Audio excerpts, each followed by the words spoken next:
what's happening today. I think this one was interesting just because of the shape and picture of the drone.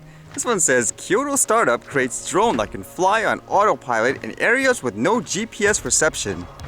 The seamless drone was created by Earth Analyzer, a startup based in the city of Ayabe, Kyoto Prefecture. The drone receives location information from sensors set up around places with no GPS signals, which is converted into the same kind of signals used in GPS. This enables the drone to automatically identify its location. The first demonstration flight was unveiled on July 20th at a warehouse of a construction company in the Kyoto prefectural city of Nanten. Once the command to take off was given to the drone on standby outside the warehouse, the device is floated in the air as its 4 propellers made a humming noise. The drone flew to the entrance while following a course along ribbons that were strung outside the warehouse, just as it had been programmed to do, and hovered for a moment. And I guess with this device, they can basically manipulate it as if it did have GPS. It says then a change was made to the system so that the source of location information transmitted to the drone was switched from GPS to a group of 6 sensors. The drone entered the warehouse, which was about the size of a small gym, and flew along a course indicated by the ribbons before leaving the warehouse. The drone hovered once more when going outside and switched back to GPS signal. The drone indeed ran seamlessly, as its name suggests, and came to a stop on a circular landing point marked with an H. So that would be kind of interesting. I know a lot of times people crash their drones because they're too used to GPS assistant modes, so once that's off, they don't know what to do for the most part. Although it does raise like an interesting point, which was actually brought up with all that news talking about the Amazon getting approval in the US to fly their drones like over whatever. What if in the future like all this stuff becomes like so automated, whatever, it's like perfect with collision detection and all that? Would you actually need like a quote license to operate this? Or would it just be literally some guy behind the computer saying, okay, let me click on this? Like why would they necessarily, I guess, need a license to operate it in that case if any regular employee could just monitor it? Are we gonna go into a second lockdown again? Because all these reports, more flights with COVID. And as well, it says here, health officials warn 3 new possible COVID-19 exposures at Vancouver bars. It just keeps going, huh? It's kind of interesting how these ones were reported. They're all kind of within the same area. It's kind of interesting, isn't it? Was it just one person going to the same, I guess, restaurants in the block? It just makes me think, seeing those flight reports saying they have COVID, and obviously that transport minister saying, what? There's no proof or whatever that people can get infected easily on the airplanes. I should just start playing clips back when he just talked about the drones of like, when it comes to safety, there's no such thing as overkill. Insert this article for the COVID or whatever. Like, oh, let's just let it fly. Too hypocritical.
Alright, see you guys later.